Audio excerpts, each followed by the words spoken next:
attracted to people who are making tunes with that different edge to it. It's what we feel at Hospital. It's our philosophy, which is tough dance floor tunes that are uplifting and positive, and they can be soulful. I feel like we were one of the first labels within drum and bass to actually focus on the artists. Now, that wasn't like us kind of trying to be different. That's just our kind of background. That's maybe because of the history of our labels before, and that's kind of what we knew. We were two jazzers who decided that we loved jungle and wanted to make drum and bass. Because Chris and Tony come from a real kind of outside of drum and bass background, they're able to really bring that in to the label and the musical influences, which is the same for all of the artists.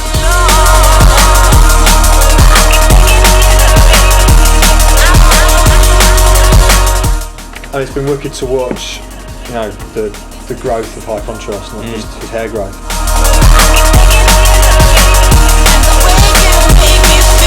I'm just doing what I feel is in me and what I feel. I only make tunes because it is some kind of chemical thing within me that tells me to make tunes, and I feel a compulsion to make tracks, and that's why I do it. A hospital studio, which we put a lot of effort into making. Originally when we moved in here, this was toilets. Knocked it all out, had to build it all again. As you can see, still needs a little bit of finishing off. We need to get something in here, but the actual studio itself is all done. Today we were just going through recording a vocal for High Contrast for a track called When the Lights Go Down, which is coming out in summer. I was talking to people doing a music course, and of course, like one of the first questions was all about demos, and I was kind of saying to them, right, don't send me a biography, don't send me a press shot, I don't need artwork. And their tutor was in the corner kind of going, we've just spent like 4 classes teaching them how to write a biography, how to do press shots, how to do artwork.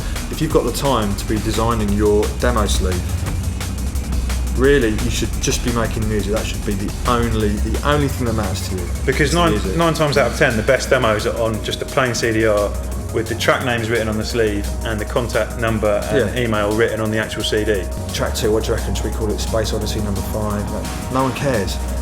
We only want to hear the tunes because they'll be quickly stuck on for 30 seconds, and if they're half decent, we'll actually listen to them for like 2 minutes or 3 minutes. We'll listen to the whole thing.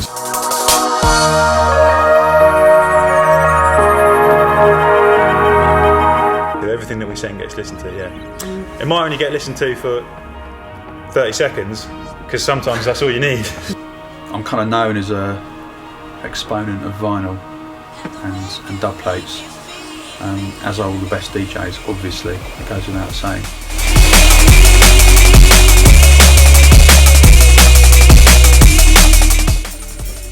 Means nothing to me, vinyl mastering. it's over my head, but it looks good. These cutting heads, they blow up from time to time when you put too much energy through them over a long course of time. They blow up and you have to get them reconditioned. It's quite difficult to get done. But we found a guy who can do a fantastic job, so we're happy. But there's only about two people in the whole world that can do a good job of reconditioning a cutting head. So it won't be long before there's no one left who can actually recondition them, and they'll slowly die out because there's no one really learning it. Yeah. Superb set. Oh, thank you, sir. Your lyrical content was above board and excellent. Thank you very much. We're so drum and bass down here at Hospital. Yes, very much drum and bass.